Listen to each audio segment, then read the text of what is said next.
Bom, pessoal, vamos falar sobre a conduta profissional. Então, quando a gente fala da conduta do profissional de enfermagem, existem esses 4 pilares aqui que, ao meu ver, são muito importantes. Primeira coisa é a sua postura, como você se apresenta, quais são suas crenças, quais são seus valores relacionados à enfermagem. Depois que você tem essa consciência deontológica, antes de fazer qualquer tipo de procedimento, independente das condições do cliente, se ele é urgência, se ele é emergência, se é um cliente já internado, se é um adulto ou se é pediátrico, a gente tem que focar aqui, ó, na técnica asséptica, tá? Que são mecanismos de diminuir ou zerar a propagação de micro-organismos para paciente que já está debilitado. Terceira vertente aqui é a avaliação do cliente. Você precisa conhecer qual é o seu cliente, qual a patologia que ele tem, se já é reincidível, se é um cliente que já ficou internado ou não.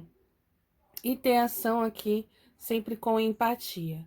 A empatia está relacionada à humanização, ao acolhimento, né? E o acolhimento a quem? A pessoa doente, ao familiar, né? E a coletividade, que são aquelas pessoas mais próximas. Pensar também na sociedade, quando a gente fala do cuidado em si do nosso cliente. Em aula a gente já comentou sobre isso, que uma pessoa doente, ela acaba trazendo também para dentro do hospital os familiares mais próximos, os amigos, os vizinhos, né, os parentes distantes, né, por conta da preocupação, por conta do querer saber o que está acontecendo. Então, tudo isso faz parte aqui, ó, da conduta de um profissional de enfermagem. Vamos lá repetir. Ter uma boa postura, estar bem alinhadinho, bem arrumado, né? Manter as normas de biossegurança, sapatinho conforme a NR32, uso do crachá visível, cabelo preso, sem adorno, unha curta, esmalte claro, conforme as orientações aí para o campo de estágio. Técnica séptica, lavar bem as mãos, fazer uso de álcool gel, fazer antisepsia, né? Fazer a asepsia, abrir os invólucros de uma forma correta, conforme aprendemos na técnica, não contaminar os conectores, os dispositivos, que é algo extremamente importante. Avalie o seu cliente, vá lá no prontuário, veja por que esse paciente está internado, quais são os dias que o médico tem para um prognóstico de internação, conheça o seu cliente, tá? E sempre haja com humanização. E não só com o cliente, familiar, mas também com a equipe multidisciplinar, né? É muito importante a gente reconhecer e valorizar os colegas da Copa, os colegas da manutenção, os colegas do setor administrativo, o pessoal que faz a segurança pra gente dentro do andar, as colegas que fazem a higienização, né? A limpeza, a conservação do ambiente, né? E os nossos próprios colegas também de profissão. É muito importante que a gente seja coerente na nossa comunicação. E já na semiologia e semiotécnica, aqui foi uma maneira que eu ensinei vocês a pensar se aquilo que você está fazendo ele é correto, né? Então, as perguntinhas continuam. O que fazer, quando fazer, como fazer e qual material irei utilizar? Para que a gente também tenha uma conduta assertiva, né? Então, o paciente está sujo, o que fazer? Vou dar o banho. Quando que eu devo dar o banho? Devo dar junto à medicação? Logo após o banho, né? Como que eu vou fazer esse banho? Como é que o SAI está descrito para que eu faça? É banho no leito? É banho na cadeira higiênica? Né? É banho de imersão no bebê? Eu já posso dar o banho no bebê já de pezinho? Como é que é? Qual material que eu vou utilizar? Tenho todo o material disponível já para que eu comece a dar o banho? Tá faltando alguma coisa? Então, isso daqui faz com que a gente pense, a gente avalie o nosso cliente para saber se aquela técnica é uma técnica que realmente deve ser feita agora. Isso a gente dá o nome de conduta profissional. Tudo bem, pessoal? Então, vamos pensar de forma assertiva na hora de realizar e executar qualquer procedimento na enfermagem. Esse daqui vai ser o roteirinho de vocês. Certo? Bom, pessoal, vamos falar então aqui como que acaba se evoluindo para a intervenção cirúrgica. Então, a princípio aqui, a gente tem o tratamento E o tratamento, ele vem a partir de uma queixa inicial. Então, o cliente, ele sentiu alguma coisa que fez ele procurar o serviço médico.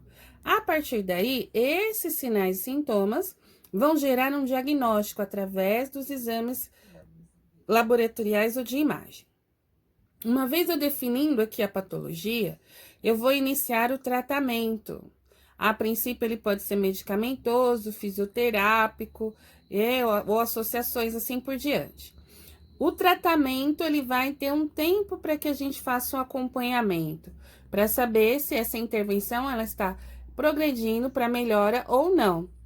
Não surtiu efeito, aí sim vem a solicitação da intervenção cirúrgica. Então, vou dar um exemplo.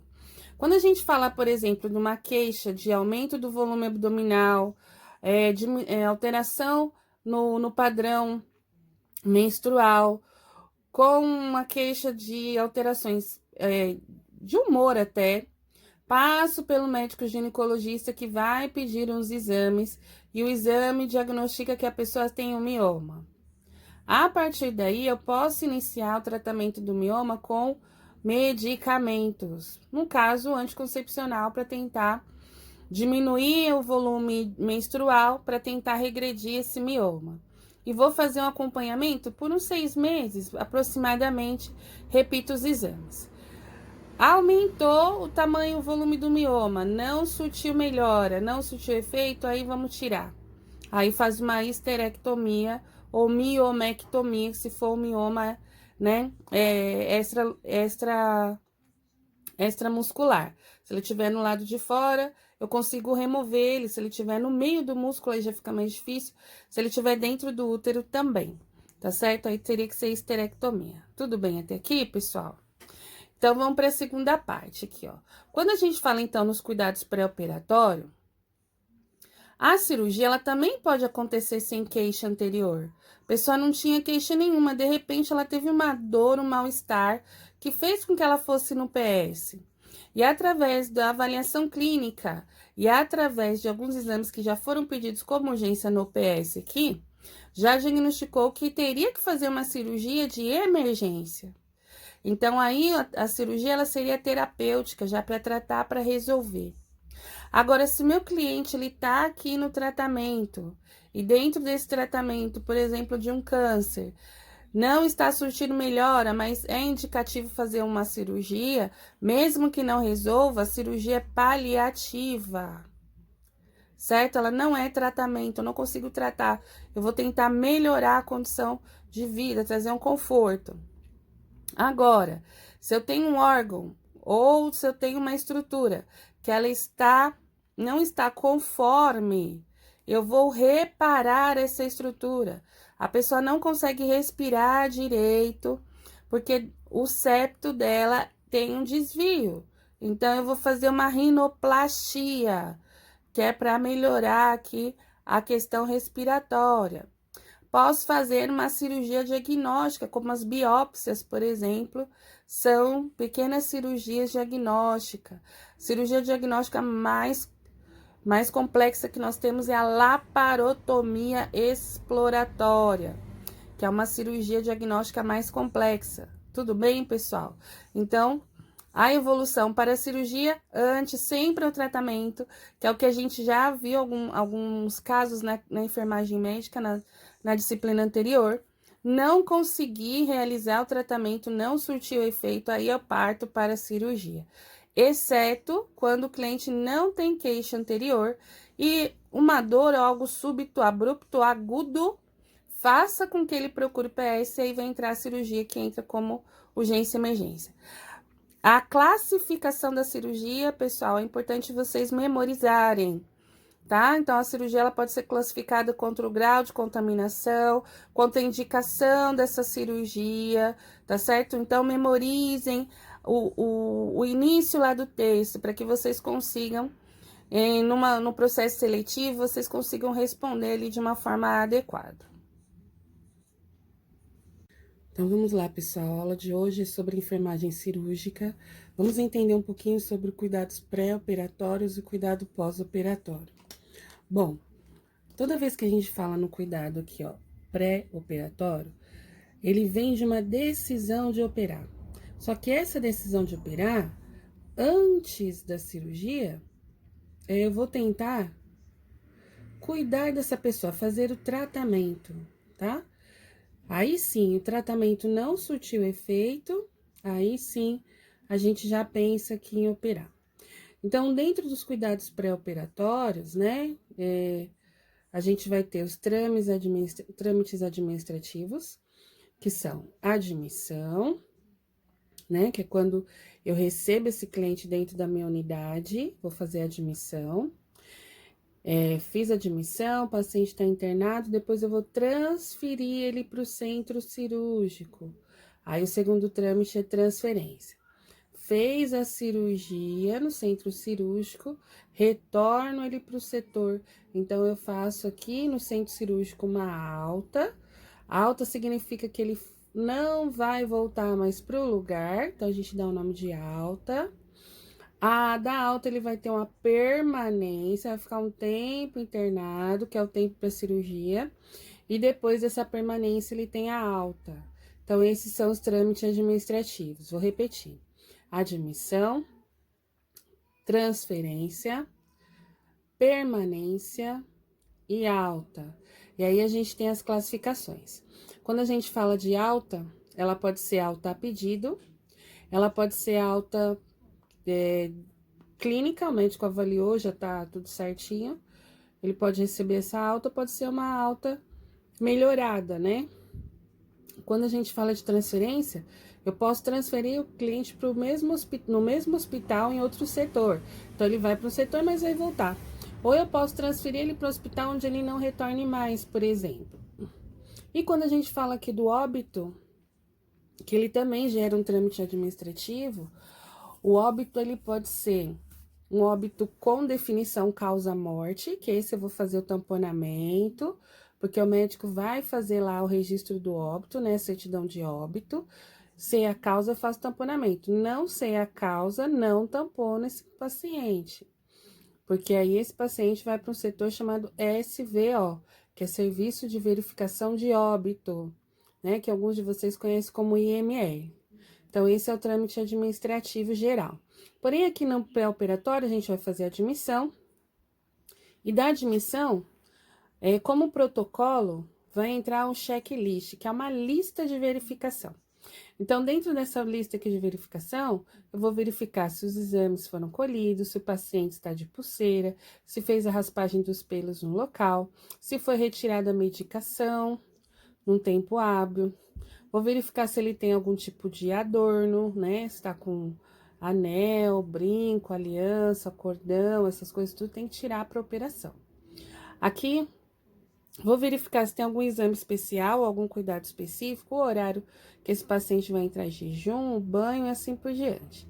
E toda vez que a gente usa a palavrinha protocolo, a gente tá ouvindo muito falar disso agora, né?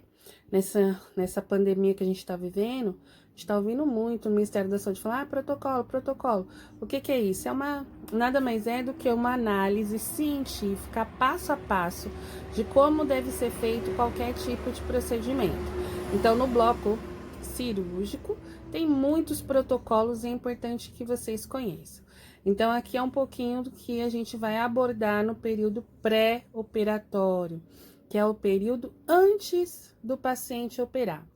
Então, tem a decisão, aí tem os cuidados específicos antes, tem os trâmites administrativos, internou, faço uma lista de checagem conforme o protocolo do setor, tá? Isso aqui eu tenho que ficar atento. O período transoperatório é a próxima matéria, que é centro cirúrgico, então não posso confundir, que isso daqui, ó, por enquanto não existe. E na enfermagem cirúrgica, a gente cuida do paciente no pós-operatório, que é depois que ele fez a cirurgia.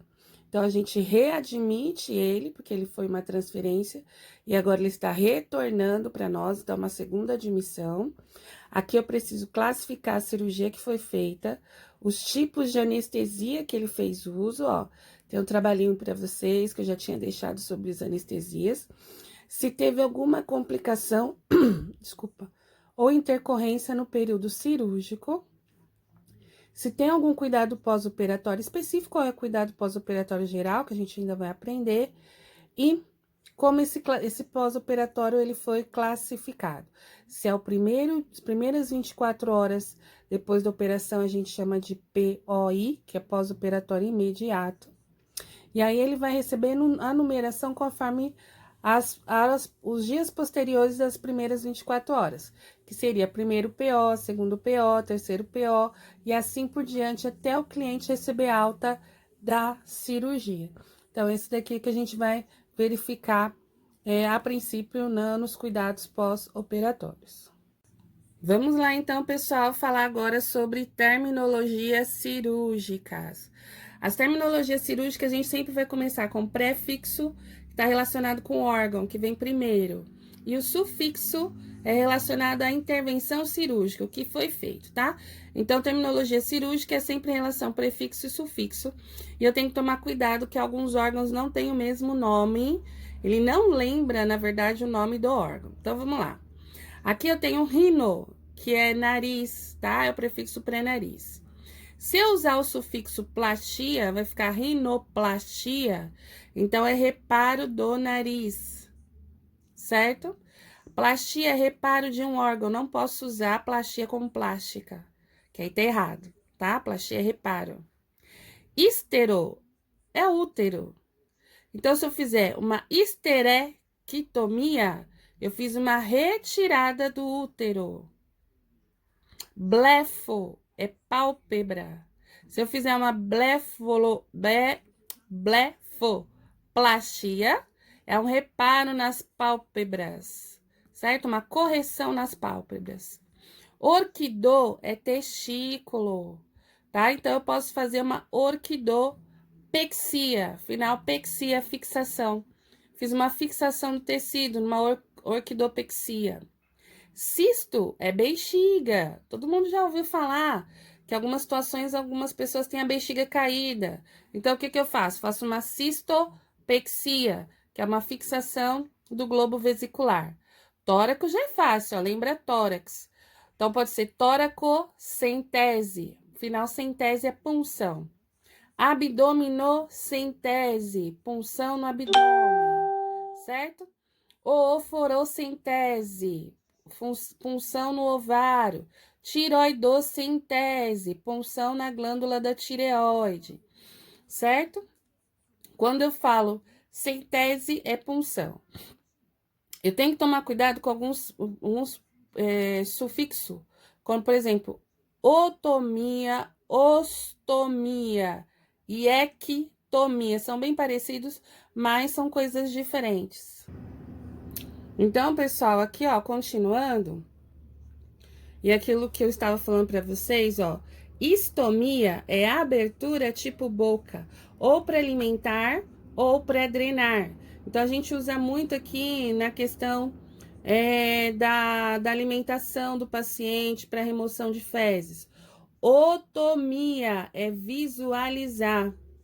Toracotomia, abertura do tórax. Craniotomia, abertura do crânio, para visualizar o que tem dentro. Ectomia é retirada, remoção. Então, vamos lá. Gastro, estômago. Tomia, gastrostomia, abertura tipo boca para alimentação. Jejunostomia, abertura tipo boca para alimentação. Se fosse colostomia, abertura para drenagem de fezes, certo? Ileostomia, abertura para drenagem de fezes. Oofor é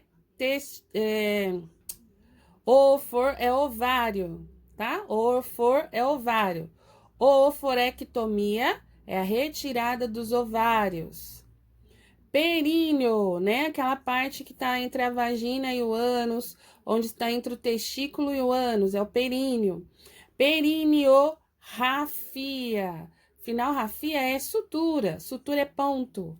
Perineorrafia, pontos na região do períneo. Perineotomia, abertura do períneo, tá certo? Tudo bem aqui, pessoal? No capítulo do livro de vocês falam bastante terminologias cirúrgicas, vamos estudar.